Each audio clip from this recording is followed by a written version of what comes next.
நிகழ்ச்சியில் வரவேற்புரையாற்றி வந்திருக்கும் மாவட்ட சுகாதார அலுவலர்களுக்கும் நிகழ்ச்சியில் விளக்க உரையாற்றியிருக்கும் டிபிஎச் அவர்களுக்கும் அடிஷனல் டிபிஎச் அவர்களுக்கும் வருகை வந்திருக்கும் அனைத்து பெரியவர்களுக்கும் வாழ்த்துறை நல்கி அமர்ந்திருக்கும் சேலம் மாநகராட்சி மேயர் அவர்களுக்கும் சேலம் மேற்கு சட்டமன்ற உறுப்பினர் அவர்களுக்கும் என்னுடைய வணக்கத்தை தெரிவித்துக் கொள்கிறேன். இந்த நிகழ்ச்சியை பொறுத்தவரை நம்முடைய மாண்புமிகு அமைச்சர் பெருமக்களால் இந்த 17 கட்டிடங்கள் இன்று திறந்து வைக்கப்பட்டுள்ளன. சேலம் மாநகராட்சியை பொறுத்த வரைக்கும் இங்கே இருக்கிற அர்பன் பிஎஸ்சி காலையில் 8 மணி தொடங்கி மதியம் 12 மணி வரைக்கும், ஒரு 4 மணி தொடங்கி இரவு 8 மணி வரைக்கும் செயல்பட்டு கொண்டிருக்கிறது. இதில் சேலம் மாநகராட்சி மட்டும் ஒரு நிறைய மகப்பேறு இந்த டெலிவரிஸ் நிறைய இருக்கிற ஒரு மாநகராட்சியாக சேலம் மாநகராட்சி விளங்கி கொண்டு இருக்கிறது.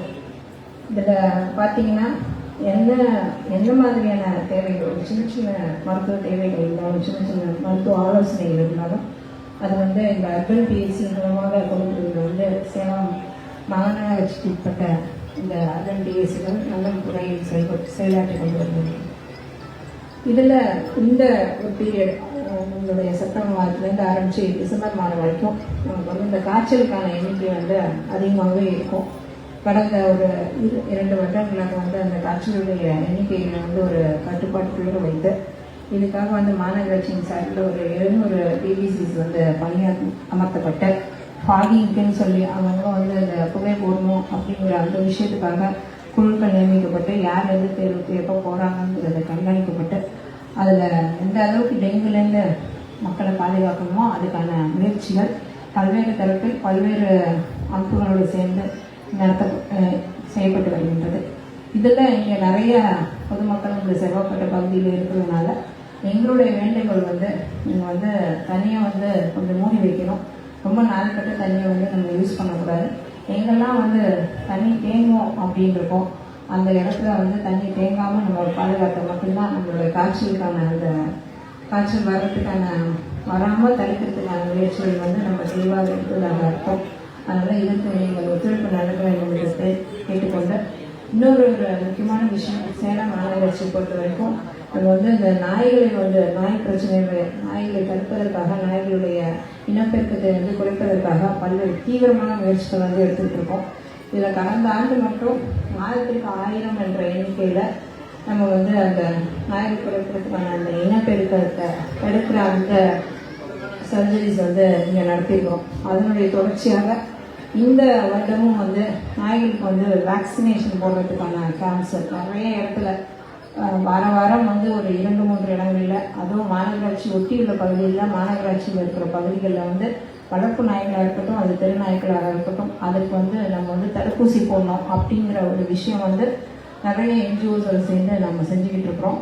அதுக்கும் பொதுமக்கள் தங்களுடைய நாய்கள் வளர்ப்பு பிராணியாக இருந்தால் இதுக்கு ராபிஸ் வராது அப்படின்னு நம்பாமல், வளர்ப்பு பிராணிகளுக்கு இந்த மாதிரி ஒரு தடுப்பூசி இருக்குது, அந்த ஒரு திட்டத்தையும் நம்ம பயன்படுத்திக்கணும்னு கேட்டுக்கிட்டு, இன்றைக்கி நம்மளுடைய நலன் காக்கும் ஸ்டாலின் திட்டம் மூலமாக சேலம் மாவட்டத்தில் கிட்டத்தட்ட ஒரு சனிக்கிழமை தோறும் நடத்தப்படும் அந்த கேம்ப் மூலமாக ஒரு 24,000 பயனாளிகள் பயனடைஞ்சிட்ருக்காங்க. இதில் குறிப்பாக சேலம் மாவட்டத்தில் மொத்தமாக சொல்லணும்னா இதில் ஒவ்வொரு கேம்ப் மூலமாகவும் ஒரு 150லேருந்து 180 நம்முடைய மாற்றுத்திறனாளிகள் நலத்துறை மூலமாக அவங்களுக்கான அந்த டிசபிலிட்டி சர்டிஃபிகேட் வழங்கப்பட்டு வருகிறது.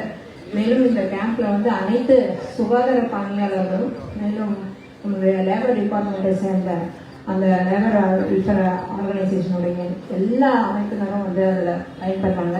ஒரு கேம்பில் ஒரு 1200லேருந்து 1400 பேர் எண்ணிக்கையிலான பயனாளிகள் இருந்தாலும் அது இந்த மாற்றுத்திறனாளிகள் ஒரு 150 பேரும், இந்த மாதிரி நம்மளுடைய சுகாதார பணியாளர்கள் ஒரு 100 நபர்களும், இந்த தொழிலாளர்கள் நலத்துறையினுடைய அந்த பயனாளர்கள் மட்டும் ஒரு 4 நபர்களும் பயனடைகிறது சேலம் மாவட்டத்தில் மிகவும் ஒரு சிறப்பான அம்சம். அதனால் எங்கெங்கெல்லாம் நலன் காக்கும் சேனல் இந்த சனிக்கிழமையும் நடைபெறும். அதில் நம்மளை சார்ந்தவங்க யாராவது குறிப்பாக இந்த டிசபிலிட்டி சர்டிஃபிகேட் வேணும் அப்படின்னு நினைக்கிறவங்க நிச்சயமாக இந்த டேப்பை பயன்படுத்திக் கொள்ள வேண்டும் என்று கேட்டு இந்த வாய்ப்புக்கு நன்றி கூறிய நன்றி. பொது சுகாதாரத்துறையின் சார்பில் 17 புதிய கடைகளை திறந்து வைத்து சிறப்பித்துள்ள மாண்புமிகு சுற்றுலாத்துறை அமைச்சர் அவர்களை விழா பேருரை ஆகியுமாறு பணிவுடன் கேட்டுக்கொள்கிறேன்.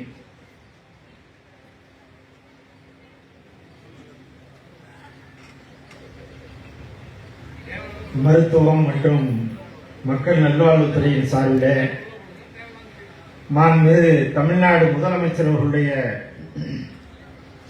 வழிகாட்டுதலுக்கு இணங்க சேலம் மாவட்டத்தில் 8,60,00,000 மதிப்பீட்டிலான சுகாதாரத்துறை 17 கட்டிடங்களை திறந்து வைக்கிற இந்த நிகழ்ச்சிக்கு தலைமையேற்றிருக்கிற மரியாதைக்குரிய சேலம் மாவட்ட ஆட்சித்தலைவர் அவர்களே, இறுதியில விழா பேருரை நிகழ்த்த இருக்கிற மாண்புமிகு மருத்துவம் மற்றும் மக்கள் நல்வாழ்வுத்துறை அமைச்சர் மாண்புமிகு அண்ணன் மாசு அவர்களே, வருகை இருந்த அனைவரையும் வரவேற்று உரையாற்றி இருக்கிற மாவட்ட சுகாதார அலுவலர் அவர்களே, திட்ட விளக்க உரை ஆற்றியிருக்கிற பொது சுகாதாரம் மற்றும் நோய் தடுப்புத்துறை இயக்குநர் அவர்களே, இந்த நிகழ்ச்சியில கலந்து கொண்டு உரையாற்றி இருக்கிற சேலம் மேற்கு சட்டப்பேரவை தொகுதியினுடைய உறுப்பினர் அன்பிற்குரிய சகோதரர் இரா அருள் அவர்களே,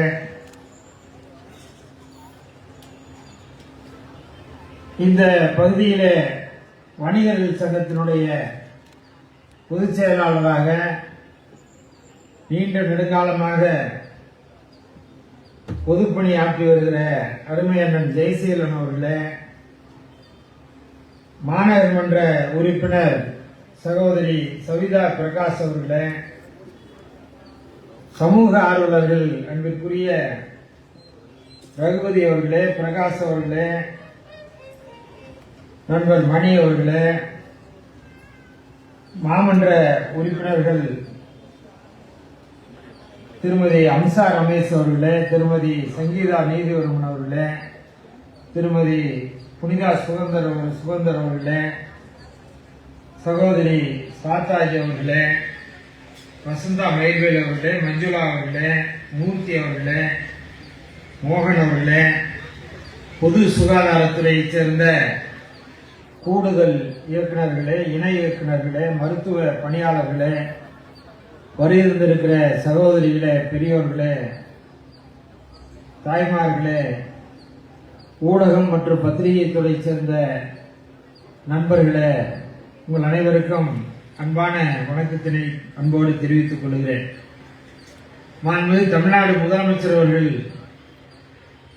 ஆட்சி பொறுப்பேற்று தமிழ்நாட்டிலே ஒரு 54 அரசு துறைகள் இருக்கிறது. அதிலே குறிப்பாக ஒரு 45 துறைகள் நேரடியாக மக்களுக்கு பயன்படக்கூடிய வகையில பணியாற்றி வருகிற துறைகள். அந்த துறைகள் எல்லாம் இன்றைக்கு இந்திய துணைக்கண்டத்திலே வேறு எந்த மாநிலத்திலும் இல்லாத அளவிற்கு சிறப்பான நிர்வாகத்தை மாண்புமிகு தமிழ்நாடு முதலமைச்சர் அவர்கள் அனைத்து துறைகளிலும் வழங்கிக் கொண்டிருக்கிறார்கள். நம்முடைய மாண்புமிகு முதலமைச்சர் அவர்கள் அடிக்கடி அரசு நிகழ்ச்சிகளில், பொது நிகழ்ச்சிகளில் தெரிவிப்பார்கள், மருத்துவமும் கல்வியும் எனது 2 கண்கள் என்று மாண்புமிகு தமிழ்நாடு முதலமைச்சர் அவர்கள் தெரிவிப்பார்கள். அந்த அடிப்படையில் இந்த 4 ஆண்டு காலத்தில் சுருக்கமாக சொல்லுகிறேன், பல்வேறு திட்டங்கள், மக்களை தேடி மருத்துவம், இன்னுயிர் காப்போம், நம்மை காக்கும் 48 திட்டம், முதலமைச்சர் அவர்களின் விரிவான காப்பீட்டு திட்டம், இதயம் காப்போம் திட்டம், சிறுநீரக பாதுகாப்பு திட்டம், பாதம் காப்போம் திட்டம், புற்றுநோய் கண்டறியும் திட்டம், நலம் காக்கும் தலைவர் திட்டம், தொழிலாளர்களை தேடி ஆய்வக திட்டம், நடப்போம் நலம் பெறுவோம், இப்படி எண்ணற்ற திட்டங்களை எல்லாம் மருத்துவம் மற்றும் மக்கள் நல்வாழ்வுத்துறையிலே நிறைவேற்றிய ஆட்சி நம்முடைய மாண்பு தமிழ்நாடு முதலமைச்சர் அவர்களுடைய திராவிட மாடல் ஆட்சி. இதிலே மக்களை தேடி மருத்துவ திட்டம் என்பது மிகச்சிறந்த திட்டம். ஐக்கிய நாடுகள் அமைப்பிலேயே பாராட்டி இருக்கிறார்கள். நம்முடைய மாண்புமிகு மக்கள் நல்வாழ்வுத்துறை அமைச்சர் அவர்கள் அந்த பாராட்டு பரிசினையும் நம்முடைய விருதினையும் நம்முடைய மக்கள் நல்வாழ்வுத்துறை அமைச்சர் அவர்கள் பெற்று வந்திருக்கிறார்கள். மக்களை தேடி மருத்துவ திட்டத்தை பொறுத்தவரை இது ஆரம்பிக்கப்பட்டு இன்றைக்கு தமிழ்நாட்டிலே 2,50,00,000 பேர் பயனடைந்திருக்கிற ஒரு நல்ல அற்புதமான நிலையை உடைய மாண்புமிகு மக்கள் நல்வாழ்வுத்துறை அமைச்சர் அவர்கள் அதில் பெருமுயற்சி எடுத்து ஒவ்வொரு மாவட்டத்திற்கும் செல்லுகிற போதெல்லாம் எல்லா திட்டங்களும் எப்படி செயல்படுத்தப்படுகிறது என்பதையெல்லாம் ஆய்ந்து அவற்றையெல்லாம் வேகமாக விரைவாக மக்களுக்கு சென்றடைய வேண்டும், மக்கள் பயன்பெற வேண்டும் என்கிற அந்த உன்னத நோக்கத்தோடு நம்முடைய மாண்புமிகு மக்கள் நல்வாழ்வுத்துறை அமைச்சர் அவர்கள் செயல்பட்டுக் கொண்டிருக்கிறார்கள். நம்முடைய மக்கள் நல்வாழ்வுத்துறை அமைச்சர் அவர்களை பொறுத்த வரைக்கும் தமிழ்நாட்டிலே 38 வருவாய் மாவட்டங்கள் இருக்கிறது. இந்த வருவாய் மாவட்டங்களில ஒவ்வொரு மாவட்டத்திற்கும் ஒரு 20க்கும் மேற்பட்ட முறை அந்த மாவட்டங்களிலே சுற்றுப்பயணம் செய்து இந்த மக்களுக்காக இந்த திட்டங்கள் எல்லாம் முறையாக சென்றடைகிறதா என்பதையெல்லாம் ஆய்வு செய்து மக்களுக்கு இந்த திட்டங்கள் எல்லாம் பயன்பெறக்கூடிய வகையில் அதிகாரிகளை வேகப்படுத்தி அவர்களை முடுக்கிவிட்டு பொதுமக்களுக்காக பணியாற்றக்கூடிய மிகச்சிறந்த அமைச்சராக நம்முடைய மருத்துவ மற்றும் மக்கள் நல்வாழ்வுத்துறை அமைச்சர் அவர்கள் விளங்கிக் கொண்டிருக்கிறார்கள். இப்படி பல்வேறு திட்டங்கள் நம்முடைய மாவட்டத்தில் நம்முடைய மாண்புமிகு மருத்துவ மற்றும் மக்கள் நல்வாழ்வுத்துறை அமைச்சர் அவர்கள் ஒரு 25 தடவையாவது வந்திருப்பார்கள். இங்கேயே 2-3 திட்டங்களை தொடங்கி வைத்திருக்கிறார். மாநில அளவில் செயல்படுத்தக்கூடிய 2-3 திட்டங்களை நம்முடைய மாவட்டத்திலேயே தொடங்கி வைத்திருக்கிறார்கள். அது மட்டுமல்ல, இந்த திட்டங்களை எல்லாம் நம்முடைய ஏழை எளிய நடுத்தர மக்கள் இதை பயன்பெற வேண்டும், முழுமையாக இது அவர்களுக்கு சென்றடைய வேண்டும் என்கிற அந்த நோக்கத்தோடு தொடர்ந்து இந்த பணியினை மேற்கொண்டு வருகிறார்கள். நம்முடைய மாவட்டத்தில் இன்னுயிர் காப்போம் நம்மை காக்கும் 48 திட்டத்தை பொறுத்த வரைக்கும் 16,486 நபர்கள் பயனடைந்திருக்கிறார்கள். அதே போல கலைஞரின் வருமுன் காப்போம் திட்டம் 2,65,000 பேர் நம்முடைய மாவட்டத்திலே சேலம் மாவட்டத்திலே பயனடைந்திருக்கிறார்கள். அதே போல நலம் காக்கும் நம்முடைய மாண்புமிகு முதலமைச்சர் அவருடைய திட்டம் 15 முகாம்களில் இதுவரை 22,023 பேர் அளவிற்கு பயனடைந்திருக்கிறார்கள். அதே போல டாக்டர் முத்துலட்சுமி மகப்பேறு திட்டம் 1,57,588 என்கிற அளவிற்கு பயனடைந்திருக்கிறார்கள். அதே போல முதல்வர் மருந்தக திட்டம் சேலம் மாவட்டத்தில் இன்றைக்கு பல்வேறு கட்டிட பணிகள், அதே போல 42 கோடி மதிப்பிலே 71 கட்டிட பணிகள் இன்னும் நடைபெற்றுக் கொண்டிருக்கின்றன. சேலம் மாநகரத்திலே 6 நகர்ப்புற சுகாதார நிலையத்திற்கு தேசிய தரச்சான்று கிடைத்திருக்கிறது. அதற்கும் நம்முடைய முதலமைச்சர் அவர்களுடைய வழிகாட்டுதலின் பேரில் நம்முடைய மாண்புமிகு மருத்துவ மற்றும் மக்கள் நல்வாழ்வுத்துறை அமைச்சர் அவர்கள் ஆற்றுகிற பணி, அவருக்கு ஒத்துழைப்பாக இருக்கிற மருத்துவர்கள், செவிலியர்கள், சுகாதாரத்துறையைச் சேர்ந்த அலுவலர்கள் எல்லோரும் அவருடைய வேகத்திற்கு ஓடுகிற காரணத்தினால் இன்றைக்கு இந்த தேசிய விருதை பெறுகிற அளவிற்கு நம்முடைய மாவட்டத்திலே நாம் இந்த இலக்கை எல்லாம் அடைந்திருக்கிறோம். அதே போல 10 ஆரம்ப சுகாதார நிலையங்களுக்கும் தேசிய தரச்சான்று கிடைக்க இருக்கிறது. எனவே அந்த வகையிலே நம்முடைய மாண்புமிகு தமிழ்நாடு முதலமைச்சர் அவர்களை பொறுத்தவரைக்கும் அனைத்து துறைகளிலுமே ஒரு பொற்கால நிர்வாகத்தை தந்து கொண்டிருக்கிறார்கள்.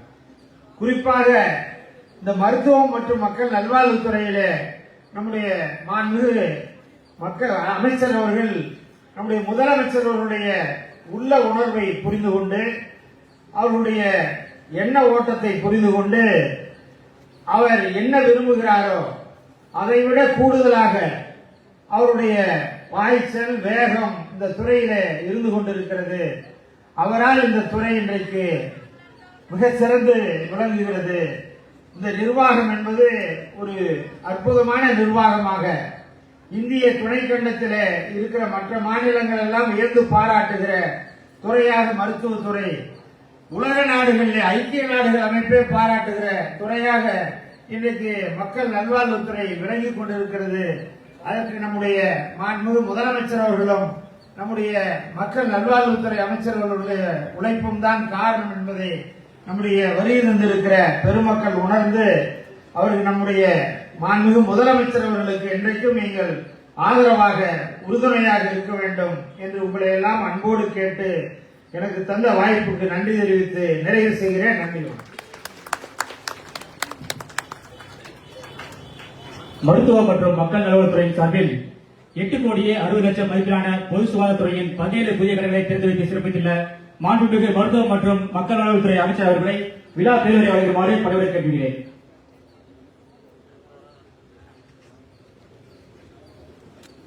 சேலம் மாவட்டத்தில் மக்கள் நல்வாழ்வுத்துறையின் சார்பில் புதிதாக கட்டப்பட்ட மருத்துவமனை கட்டிடங்களை திறந்து வைக்கும் இந்த நிகழ்ச்சிக்கு வந்திருப்பவர்களை வரவேற்று சிறப்பித்திருக்கிற மாவட்ட சுகாதார அலுவலர் பெருமதிப்பிற்குரிய மருத்துவர் சவுண்டம்மாள் அவர்களே, நிகழ்ச்சியின் தொடக்கத்தில்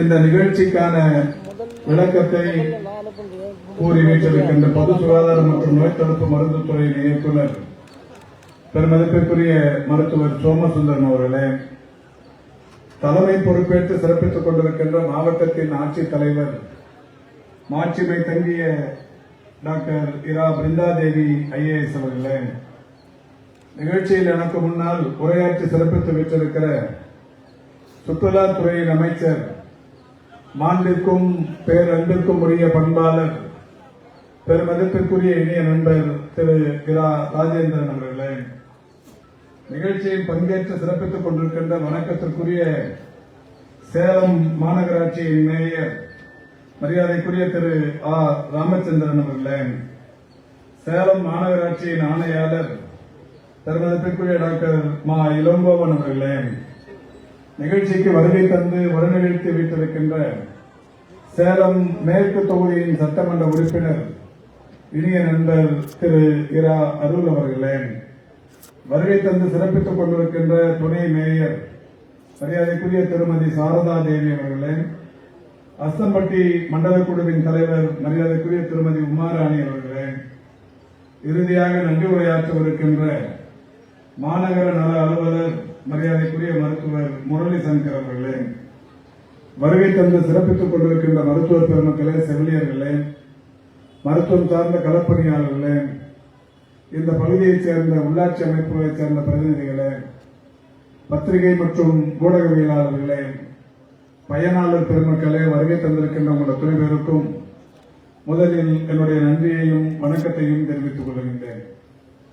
சேலம் மாவட்டத்தில் பெருமதிப்பிற்குரிய மாண்புமிகு அமைச்சர் இனிய சகோதரர் திரு ராஜேந்திரன் அவர்கள் சொல்லும்போது சொன்னார், கடந்த 4.5 ஆண்டில் மட்டுமே மருத்துவத்துறையின் சார்பில் ஏறத்தாழ 25 முறைக்கும் மேல் இந்த பகுதிக்கு வந்திருக்கிறோம் என்றும், இந்த பகுதிக்கு வருகிற ஒவ்வொரு முறையும் ஏதாவது ஒரு வகையில் பல்வேறு திட்டங்கள் செயல்படுத்தப்பட்டிருக்கிறது என்பதையும் இங்கே தெளிவாக எடுத்துச் சொன்னார். மாண்புமிகு தமிழ்நாட்டின் முதலமைச்சர்களுடைய வழிகாட்டுதலின்படி சேலம் மாவட்டத்தில் மட்டும் இந்த துறையின் சார்பில் இதுவரை முடிக்கப்பட்டு பயன்பாட்டிற்கு வந்த கட்டிடங்கள் மற்றும் உயர் மருத்துவ கருவிகள் என்கின்ற வகையில் 166 கோடியே 46 லட்சம் மதிப்பீட்டிலான கட்டிடங்கள் மற்றும் மருத்துவ உபகரணங்கள் பயன்பாட்டிற்கு வந்திருக்கிறது. மருத்துவத்துறையின் வரலாற்றில் சேலத்தில் ஒரு 4 ஆண்டு காலத்தில் 166 கோடி ரூபாய் செலவில் கட்டி முடிக்கப்பட்ட கட்டிடங்கள் மற்றும் மருத்துவ உபகரணங்கள் பயன்பாட்டுக்கு வந்திருப்பது என்பது இதுவே முதல் முறை என்பதை மேடையில் வீற்றிருக்கிற பெருமக்களும் அறிவார்கள், எதிரிலே வீற்றிருக்கின்ற நீங்களும் கூட அறிவீர்கள். இந்த அரசு அமைவதற்கு முன்னால் ஒரு 10 ஆண்டு காலத்தில் எங்கேயாவது சேலத்தில் ஒரு தெருவில் ஒரே நாளில் இதுபோல் 17 கட்டிடங்கள் பயன்பாட்டிற்கு வந்ததில் நீங்கள் எங்கேயாவது பார்த்திருக்கிறீர்களா அல்லது அந்த நிகழ்ச்சியில் பங்கேற்றிருக்கிறீர்களா என்பதை அருள் கூர்ந்து நீங்கள் சிந்தித்து பார்க்க வேண்டும். இந்த துறையின் சார்பில் ஏற்கனவே 35 நகர்ப்புற நலவாழ்வு மைய கட்டிடங்கள் நாங்கள் இதுபோன்ற பல்வேறு நிகழ்ச்சிகளுக்கு வந்தபோது கட்டி முடிக்கப்பட்டு திறந்து வைக்கப்பட்டிருக்கிறது. 39 துணை சுகாதார நிலைய கட்டிடங்கள் பயன்பாட்டிற்கு கொண்டு வரப்பட்டிருக்கிறது. 51 ஆரம்ப சுகாதார நிலைய கட்டிடங்கள் கட்டி முடிக்கப்பட்டு பயன்பாட்டிற்கு வந்திருக்கிறது. இதெல்லாம் மாநிலத்துக்கு அல்ல, வெறும் சேலம் மாநகராட்சியை மட்டும், சேலத்திற்கு மட்டும். அதேபோல் ஆத்தூர் அரசு மருத்துவமனையில் ஒரு அறுவை அரங்குடன் கூடிய கண் சிகிச்சை பிரிவு கொண்டு வரப்பட்டது. ஏற்காடு அரசு மருத்துவமனையில் ஒரு நவீன பிரேத பரிசோதனை மையம் திறந்து வைக்கப்பட்டது. வாழப்பாடி அரசு மருத்துவமனையில் ஒரு மிகப்பெரிய அளவிலான ஒருங்கிணைந்த அவசர மற்றும் தீவிர சிகிச்சை பிரிவு திறந்து வைக்கப்பட்டது. இப்பொழுது நானும் நம்முடைய மாண்புமிகு அமைச்சர்களும் மாவட்ட ஆட்சித்தலைவர் அவர்களும் நம்முடைய சேலம் மோகன் குமாரமங்கலம் அரசு மருத்துவக் கல்லூரி மருத்துவமனைக்கு சென்று அந்த ஒரு நிகழ்ச்சியில் கலந்து கொண்டு விட்டுத்தான் இந்த நிகழ்ச்சிக்கு வந்திருக்கிறோம். சேலம் மோகன் குமாரமங்கலம் அரசு மருத்துவக் கல்லூரி மருத்துவமனையில் நேற்று இரவு சென்னையிலிருந்து கோவைக்கு வந்து கொண்டிருந்த ஒரு தனியார் பேருந்து விபத்தொன்றில் சிக்கி 12 பேர் காயமுற்று 12 பேர் நம்முடைய சேலம் மருத்துவமனையில் அனுமதிக்கப்பட்டிருக்கிறார்கள். நம்முடைய அமைச்சர் ராஜேந்திரன் அவர்களும் மாவட்ட ஆட்சித்தலைவர் அவர்களும் நானும் கூட அந்த கல்லூரிக்கு சென்று கல்லூரி மருத்துவமனைக்கு சென்று கல்லூரி மருத்துவமனையின் முதல்வர் அவர்களோடு கலந்து பேசி அவர்களுக்கு வழங்கப்படுகிற சிகிச்சைகள் குறித்து கேட்டறிந்து தரமான சிகிச்சைகள் அளித்து அவர்களை தீவிரமாக கவனித்து நல்லபடியாக வீட்டுக்கு அனுப்ப வேண்டும் என்கின்ற வகையில் அந்த பணியை ஆய்வு செய்தோம். அப்போது அந்த கல்லூரியின் முதல்வர் ஒரு செய்தியை எங்களிடத்தில் சொன்னார். கடந்த 2 மாதங்களுக்கு முன்னால் துறையின் சார்பில் டிபிஎச் நிர்வாகத்தின் சார்பில் ஒரு அறிவுறுத்தல், டிஎம்இ சார்பில் மருத்துவ கல்வி ஆராய்ச்சி இயக்ககத்தின் சார்பில் ஒரு அறிவிப்பு வந்திருக்கிறது.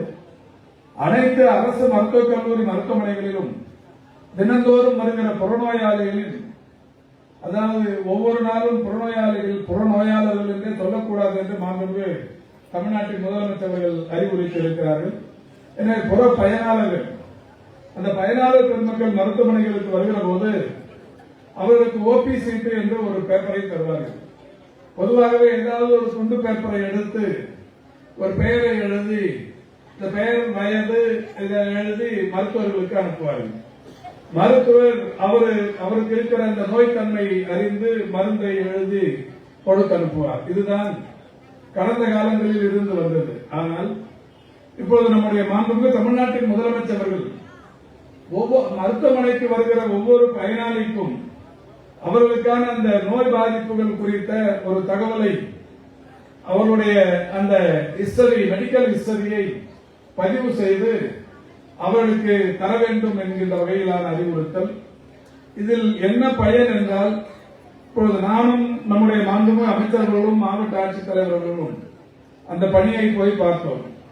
இப்பொழுது அந்த புற பயனாளர்களுக்கு துண்டு சீட்டு தருவதில்லை, சுகாதார அட்டை தருகிறார்கள். அந்த அட்டையில் ஒரு QR கோட் ஒன்று, ஸ்கேன் ஒன்று ஒரு பதிவு செய்யப்பட்டிருக்கிறது. அந்த அட்டையை கொண்டு போய் மருத்துவரிடத்தில் தந்து அவருக்குரிய நோய் தன்மைக்கு மருத்துவம் பெற்று அந்த ரத்த மாதிரிகளை கொடுத்து அதற்குரிய அந்த சாம்பிள்ஸுக்கான என்ன மாதிரியான பாதிப்புகள் இருக்கிறது என்கின்ற விஷயங்கள் எல்லாம் இந்த அட்டையில் பதிவாகிவிடும், ஆன்லைனில் பதிவாகிவிடும். இவர்களுக்கு இந்த அட்டை பெற்றவர்களுடைய செல்போனுக்கு இந்த தகவல் எல்லாம் உடனடியாக அவருடைய செல்போனுக்கும் போய்விடும். இந்த அட்டையை கையில் வைத்துக் கொண்டிருந்தால் இந்த மெடிக்கல் ஹிஸ்டரி, பொதுவாக ஒருவர் போனால் இன்னைக்கு அவருக்கு என்னென்ன மாதிரியான நோய் பாதிப்பு இருக்கிறதோ இது எல்லாமே பதிவாகி இன்னும் 10 வருடம் ஆனாலும் கூட இந்த அட்டையை கையில் வைத்துக் கொண்டு அவர் எந்த மருத்துவரை சென்று அணுகி இந்த அட்டையை தந்தாலும் அவருக்குரிய நோய் பாதிப்பு என்பது முழுமையாக அவருடைய மெடிக்கல் ஹிஸ்டரி இதில் பதிவாகிவிடும். அந்த பணியை 2 மாத காலமாக சேலம் மருத்துவமனையில் செய்து கொண்டிருக்கிறார்கள். சேலம் மோகன் குமாரமங்கலம் அரசு மருத்துவமனையில் செய்து கொண்டிருக்கிறார்கள் என்பதை நம்முடைய கல்லூரியின் முதல்வர் அவர்கள் அங்கே சுட்டிக்காட்டினார்கள். அப்போது அவர் இன்னொரு செய்தியையும் என்னிடத்திலும் மாண்புமிகு அமைச்சரிடத்திலும் சொன்னார்.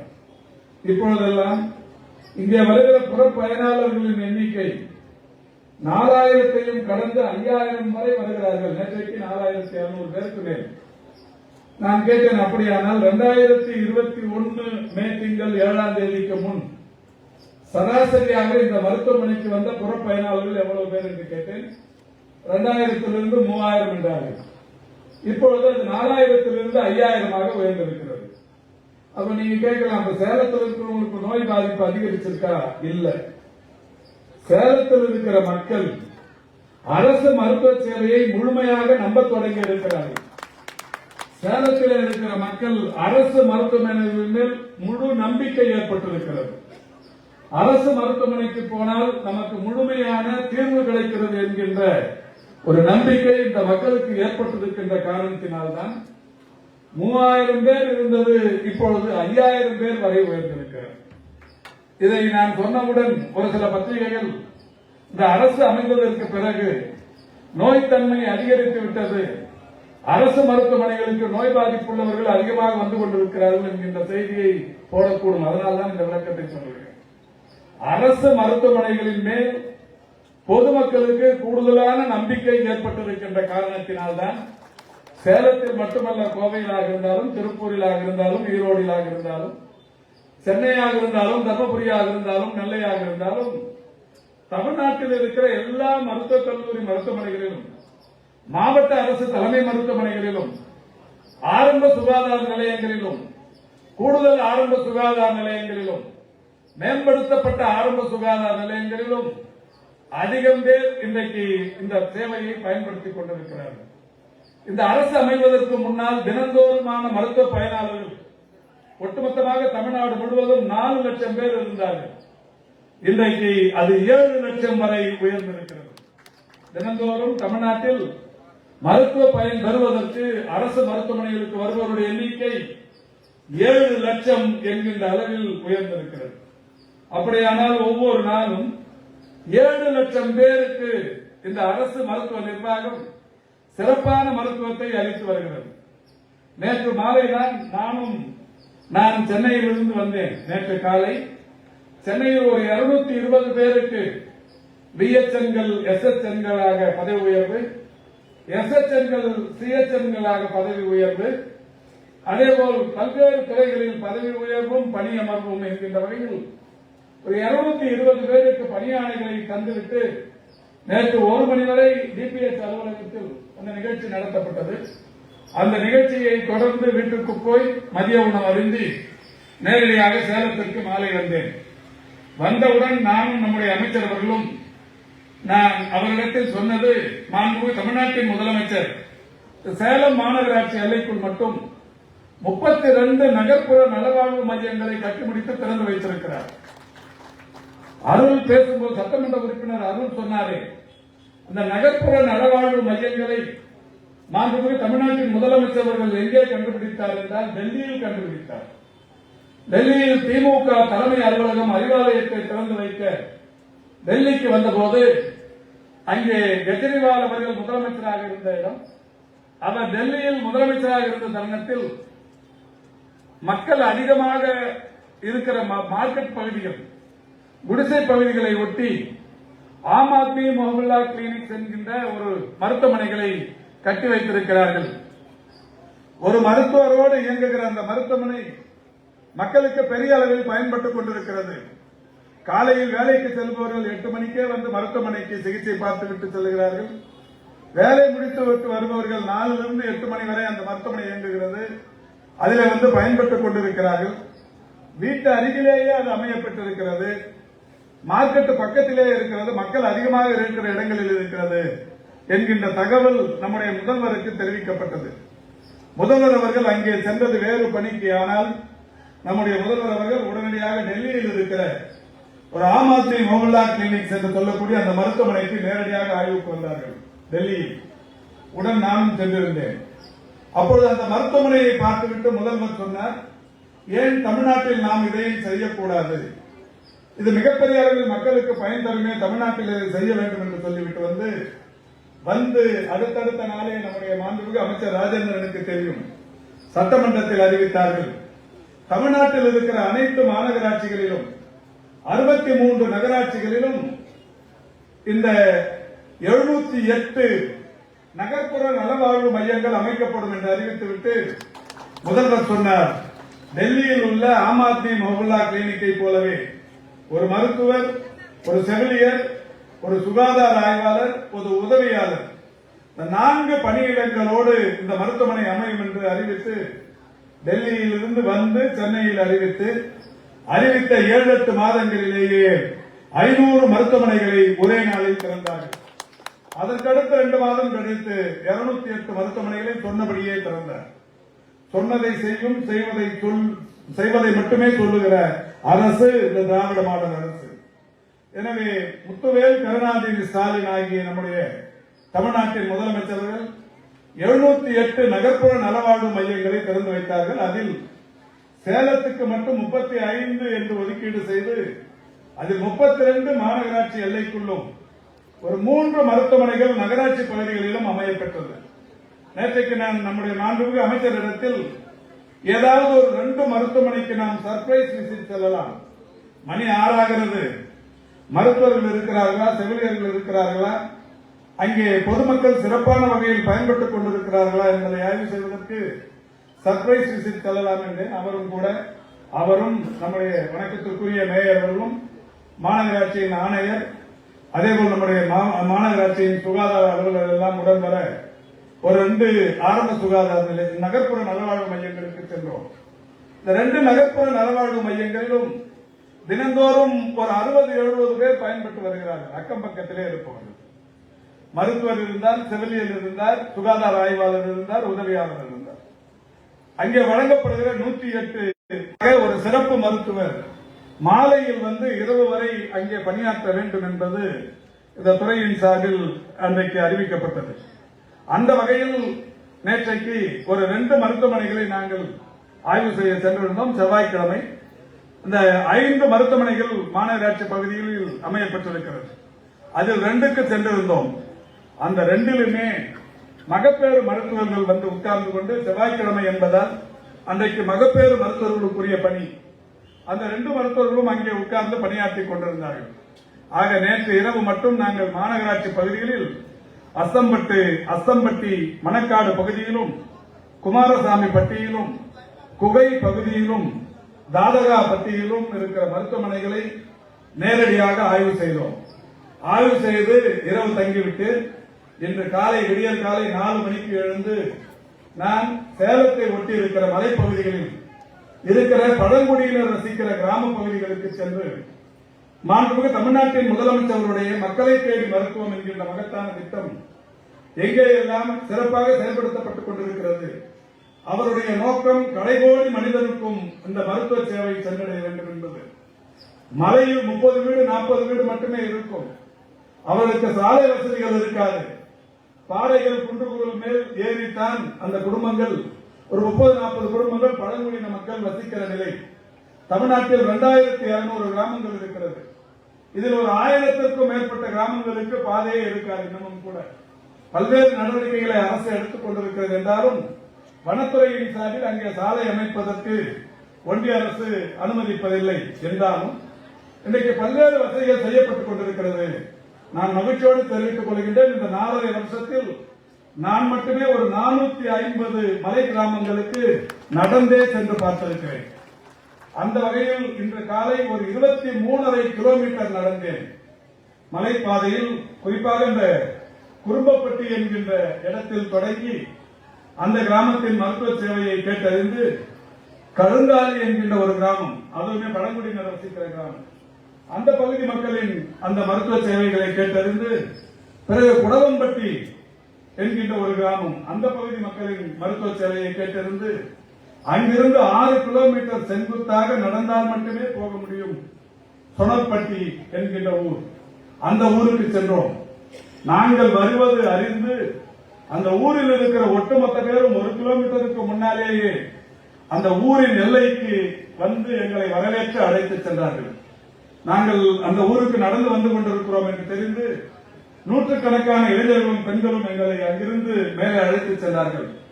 அழைத்து சென்று மக்களை தேடி மருத்துவம் என்கின்ற திட்டத்தின் மூலம் இதுவரை 42 பயனாளிகள் எங்கள் ஊரில் பயன்பெற்றுக் கொண்டிருக்கிறார்கள். 539 பேர் இங்கே வசித்துக் கொண்டிருக்கிறோம். அதில் 42 பேர் பயன்பெற்றுக் கொண்டிருக்கிறார்கள். 39 பேர் பிரஷர் என்று சொல்லக்கூடிய உயர் அழுத்த நோய் பாதிப்பு, 3 பேருக்கு மட்டுமே சர்க்கரை நோய் பாதிப்பு. உண்மையிலேயே மகிழ்ச்சியாக இருந்தது. உழைத்தால் சர்க்கரை நோய் வராது என்பதற்கு இன்னைக்கு சொனப்பட்டி ஒரு மாதிரி கிராமமாக இருக்கிறது. 540 பேர் இருக்கிற இடத்தில் 3 பேருக்கு மட்டுமே சர்க்கரை பாதிப்பு. அந்த பயனாளர்களை பார்ப்பதற்காக சென்றேன். பயனாளர்களோடு கலந்து ஆலோசனைத்து அவர்கள் மாண்புமிகு முதல்வருக்கு நன்றி சொன்னார்கள். சொல்லிவிட்டு இன்னொன்றையும் சொன்னார்கள். ஒரு 6 மாதங்களுக்கு முன்னால் நீங்கள் எங்கள் கிராமத்திற்கு இந்த பக்கமாக வந்தீர்கள். அந்த பக்கமாக வருகிற போது நாங்கள் ஒரு கோரிக்கை வைத்தோம். எங்களுக்கு சாலை வசதி வேண்டும் என்கின்ற கோரிக்கை வைத்தோம். நீங்கள் கவனிப்பதாக சொல்லி மாவட்ட ஆட்சித்தலைவருக்கு நாங்கள் கொடுத்த பேப்பரை தந்து செய்ய சொல்லுகிறேன் என்று சொல்லிவிட்டு போனீர்கள். மிக்க நன்றி. நீங்கள் வந்து போனதற்கு பிறகு எங்கள் ஊருக்கு சாலையும் வந்தது, சாலை வழியே ஒரு புதிய பேருந்து வந்திருக்கிறது, அந்த பேருந்து வந்து சென்று கொண்டிருக்கிறது என்று மகிழ்ச்சியோடு முதல்வருக்கு நன்றி சொன்னார்கள். இதை சொல்வதற்கு காரணம் நம்முடைய மாண்புமிகு அமைச்சர் சொன்னார்கள். எல்லா துறைகளும் இன்றைக்கு மாண்புமிகு தமிழ்நாட்டின் முதலமைச்சர்களால் எந்த அளவுக்கு இன்றைக்கு செயல்பட்டுக் கொண்டிருக்கிறது என்பதற்கு இது ஒரு உதாரணம். அந்த வகையில் இன்றைக்கு ஒரு 4 பழங்குடியினர் வசிக்கிற மலை கிராமங்களில் மருத்துவ வசதி இன்றைக்கு கேட்டறியப்பட்டிருக்கிறது. அந்த நிகழ்ச்சியை தொடர்ந்து தான் இன்றைக்கு சேலம் குமாரமங்கலம் மருத்துவமனைக்கு சென்றுவிட்டு இந்த நிகழ்ச்சிக்கு வந்திருக்கிறோம். இப்போது இங்கே கூட ஒரு 17 கட்டடங்களையும் இப்போது நீங்கள் இங்கே பார்த்தீர்கள், திறந்து வைக்கப்பட்டிருக்கிறது. நான் ஏற்கனவே சொன்னேன், இதே மாநகராட்சி பகுதியில் நம்முடைய முதல்வர் அவர்கள் 42 கோடி ரூபாய் செலவில் அம்மாப்பேட்டையில் ஒரு மருத்துவமனையை திறந்து வைத்து மிகப்பெரிய அளவில் அது தற்போது பயன்பாட்டில் இருந்து கொண்டிருக்கிறது. எடப்பாடி அரசு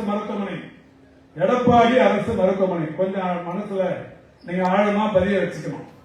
எடப்பாடி அரசு மருத்துவமனையில 5 கோடியே 16 லட்சம் செலவில் 26 படுக்கை வசதி கொண்ட ஆண்கள் கவனிப்பு பிரிவு மற்றும் 24 படுக்கை வசதி கொண்ட பெண்கள் கவனிப்பு பிரிவு அதெல்லாமே இப்ப கட்டிச்சு. எங்க எடப்பாடி அரசு மருத்துவமனை. அது மட்டும் இல்ல, மாண்புமிகு முதல்வர் அவர்கள் 4 படுக்கை வசதிகள் கொண்ட ஒரு தீவிர சிகிச்சை பிரிவு கட்டிடத்தை ஏற்கனவே திறந்து வைத்தார்கள். அது மட்டும் இல்லாமல் சாய்தளத்துடன் கூடிய ஒரு அறுவை சிகிச்சைக்கு பிறகு கவனிக்கக்கூடிய ஒரு பிரிவு கட்டிடம் ஒன்றும் திறந்து வைக்கப்பட்டது. இது மட்டும் இல்ல, ஒரு நவீன சமையல் கூடம் ஒன்றும் அங்கே கட்டும் பணி நடைபெற்றுக் கொண்டிருக்கிறது.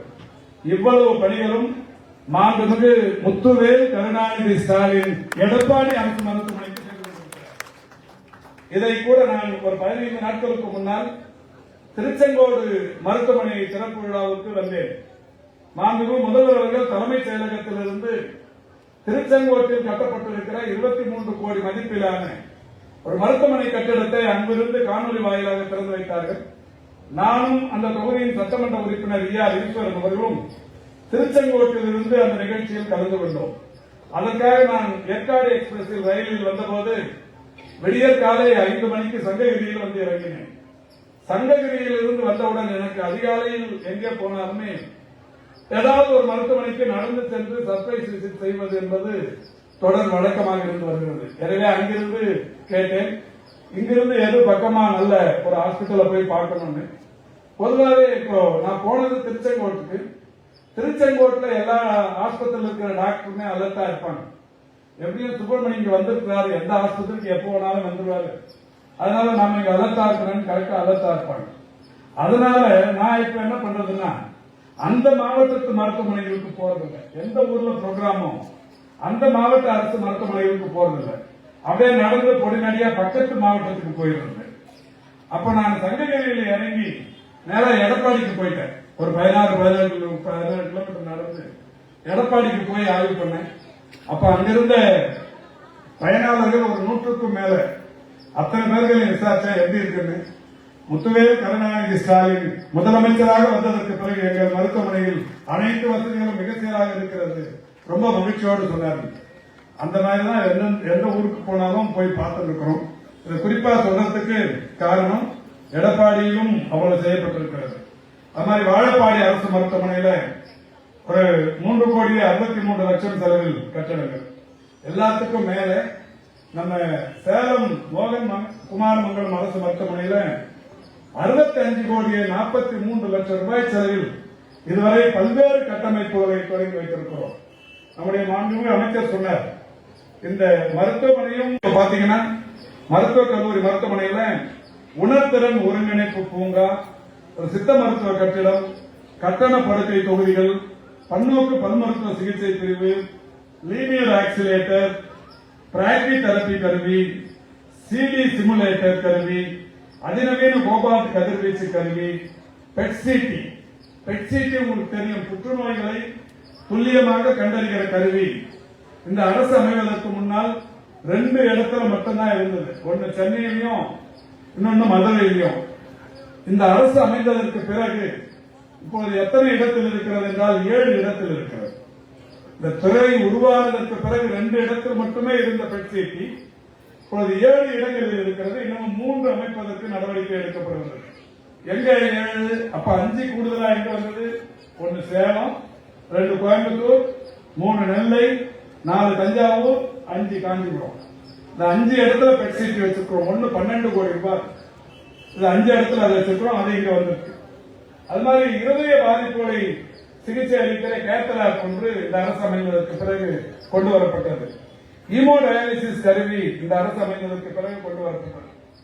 சிடி ஸ்கேன், லேப்ரோஸ்கோபி, டிஜிட்டல் மருத்துவ உபகரணங்களும் 65,43,00,000 ரூபாய் செலவில் இந்த அரசு அமைந்ததற்கு பிறகு சேலம் மருத்துவமனைக்கு மட்டுமே கொண்டு வரப்பட்டிருக்கிறது. அதனால்தான் நான் திரும்ப திரும்ப சொல்லுகிறேன், சேலம் மருத்துவமனைக்கு இவ்வளவு வசதிகளை நம்முடைய திராவிட இயல் நாயகர் முத்துவேல் கருணாநிதி ஸ்டாலின் அவர்கள் செய்திருக்கிறார்கள் என்பதை மகிழ்ச்சியோடு பதிவு செய்து கொள்கிறேன். இப்பொழுதும் கூட நாங்கள் அந்த மருத்துவமனைக்கு போனபோது வானலாக உயர்ந்து வருகிற கட்டிடங்களை பார்த்து மகிழ்ச்சி அடைந்தோம். 31 கோடி ரூபாய் செலவில் ஒரு மிகப்பெரிய கட்டிடம், செவிலியர் பள்ளிக்கான விடுதி கட்டிடம் ஒன்று நடைபெற்றுக் கொண்டிருக்கிறது. பூச்சுப்பணி நடைபெற்றுக் கொண்டிருக்கிறது. மிக விரைவில் மாண்புமிகு முதல்வர் அவர்கள் திறந்து வைக்கவிருக்கிறார்கள். அதே மருத்துவமனை வளாகத்தில் 23,75,00,000 ரூபாய் மதிப்பீட்டில் ஒரு 50 படுக்கைகள் கொண்ட தீவிர சிகிச்சை பிரிவு கட்டிடம் ஒன்று நடைபெற்றுக் கொண்டிருக்கிறது. 4வது தளம் அமைக்கிற பணி நடைபெற்றுக் கொண்டிருக்கிறது. அதே மருத்துவமனையில் மருத்துவக் கல்லூரி உடற்கூறாய்வு மையம் ஒன்று அந்த பணிகளும் நடைபெற்றுக் கொண்டிருக்கிறது. அதே இடத்தில் சித்த மருத்துவ கூடுதல் கட்டிடம் ஒன்று 7,70,00,000 ரூபாய் செலவில் கட்டும் பணிகள் முடிவுற்று வண்ணம் தீட்டும் பணிகள் நடைபெற்றுக் கொண்டிருக்கிறது. அதே இடத்தில் இன்றைக்கு ஒரு முழு உடல் பரிசோதனை பிரிவு டெக்ஸா மற்றும் மெமோகிராம் கருவிகள் வழங்குவதற்குரிய நடவடிக்கைகள் எடுக்கப்பட்ட அந்த பணிகளும் நடைபெற்றுக் கொண்டிருக்கிறது. ஆக ஏற்கனவே 65 கோடி ரூபாய் பணிகள் நடைபெற்று முடிந்திருந்தாலும் இன்னைக்கும் கூட 100,85,00,000 ரூபாய் மதிப்பீட்டில் மோகன் குமாரமங்கலம் மருத்துவமனைக்கு பல்வேறு வசதிகள் செய்யப்பட்டுக் கொண்டிருக்கிறது. இதற்கு காரணம் சேலம் மக்களின், சேலம் மாநகர மக்கள், சேலம் மாவட்டத்து மக்களின் உடல்நலனில் அக்கறை கொண்ட இந்த அரசு, மாண்புமிகு தமிழ்நாட்டின் முதலமைச்சர்கள் இந்த அளவுக்கான மருத்துவத்துறையின் கட்டமைப்பை மேம்படுத்தி சிறப்புக்குரிய பணிகளை எல்லாம் செய்து வருகிறார்கள் என்பதைத்தான் மாண்புமிகு அமைச்சர் ராஜேந்திரன் அவர்கள் இங்கே மகிழ்ச்சியோடு எடுத்துச் சொன்னார்கள். எனவே அந்த வகையில் இங்கே இவ்வளவு வசதிகள் வருவதற்கு எல்லா வகையிலும் உறுதுணையாக இருக்கிற பெருமதிப்பிற்குரிய மாண்புமிகு அமைச்சர் ராஜேந்திரன் அவர்களுக்கும், வணக்கத்திற்குரிய மாநகராட்சி மேயர் அவர்களுக்கும், மக்கள் பிரதிநிதிகளுக்கும், உள்ளாட்சி அமைப்புகளைச் சேர்ந்த பிரதிநிதிகளுக்கும், மருத்துவத்துறையைச் சேர்ந்த அலுவலர்களுக்கும், மாவட்ட ஆட்சி நிர்வாகத்திற்கும் என்னுடைய நன்றியை தெரிவித்துக் கொள்கின்றேன். அருள் பேசும்போது கேட்டார், நகர்ப்புற நலவாழ்வு மையங்கள் பூட்டி வைக்காமல் அதை எல்லா நேரமும் திறந்து வைத்திருக்க வேண்டும் என்று சொன்னார். நிச்சயம் அது வாய்ப்பில்லாத ஒன்று. காரணம் அவரை நன்றாக அறிவார். ஒவ்வொரு மருத்துவமனைக்கென்றும் ஒரு விதிமுறை இருக்கிறது. துணை சுகாதார நிலையங்களில் ஒரு செவிலியர் மட்டும்தான் இருப்பார். அவருடைய பணி என்பது அந்த கிராமத்தில் மகப்பேறுவை கண்காணிப்பது. யாருக்காவது உடல்நலம் சரியில்லை என்றால் அவரை அழைத்து வந்து பக்கத்தில் இருக்கிற பிஎச்சியில் இருக்கிற டாக்டரோடு இ-சஞ்சீவனி முறையில் பேசி அவருக்கு மருந்தை பெற்றுத் தருவது. இது மட்டும்தான் அந்த செவிலியரின் பணி. இது துணை சுகாதார நிலையம். ஆரம்ப சுகாதார நிலையம் இப்ப கூட உள்ள போயிட்டு வந்தோம். அதனுடைய செயல்பாடு நம்முடைய டிபிஎச் சொன்னார். வெளியில ஒரு போர்டே போட்டு வச்சிருக்காங்க. இங்க எத்தனை டாக்டர் இருப்பாங்க? ஒரு டாக்டர் நிச்சயமா 24 மணி நேரம் வேலை செய்ய முடியாது. இப்ப டாக்டர் எவ்வளவு நேரம் வேலை செய்வாங்க? 9 மணில இருந்து 4 மணி வரைக்கும். அப்ப 4 மணிக்கு அப்புறம் டாக்டர் இல்லையேன்னு கேட்கறவங்களும் இருக்கிறாங்க. அப்ப அவசரமா யாராவது இங்க வந்தா காலாண்டு கொடுக்கணும். அப்ப இங்க எங்களுக்கு அவசரமா ஏதாவது வந்தா பக்கத்தில் இருக்கிற பெரிய ஆஸ்பத்திரிக்கு போகணும். இந்த மருத்துவமனையின் கட்டமைப்பு அவ்வளவுதான். விதிமுறைகளின்படி ஒரு துணை சுகாதார நிலையத்துக்கு ஒரு செவிலியர் அவ்வளவுதான். ஒரு ஆரம்ப சுகாதார நிலையத்துக்கு ஒரு மருத்துவர் அவ்வளவுதான். ஒரு மேம்படுத்தப்பட்ட ஆரம்ப சுகாதார நிலையம், கூடுதல் ஆரம்ப சுகாதார நிலையம்னா ஒரு 4-5 மருத்துவர். வட்டார மருத்துவமனைக்கு ஒரு 7-8 மருத்துவர். மாவட்ட அரசு தலைமை மருத்துவமனைக்கு ஒரு 20-30 மருத்துவர். மருத்துவக் கல்லூரி மருத்துவமனைக்கு ஒரு 200-300 மருத்துவர். இப்படிதான் இந்த செட்டப் இருக்கும். அதனால அந்த மருத்துவமனையின் தரத்திற்கு ஏற்ப மருத்துவர்களும் பணியிடங்களும் இருக்கும். நம்முடைய முதல்வர் நான் ஏற்கனவே சொன்ன மாதிரி ஆம் ஆத்மி மோகன்லால் கிளினிக்ஸை பார்த்துட்டு வந்து காலையில 8 மணிலிருந்து 12 வரைக்கும், ஈவினிங் 4 இருந்து 8 வரைக்கும் வேலைக்கு போயிட்டு வர்றவங்க குடிசை பகுதி மக்கள் இதுக்கு முன்னாடி கிளினிக்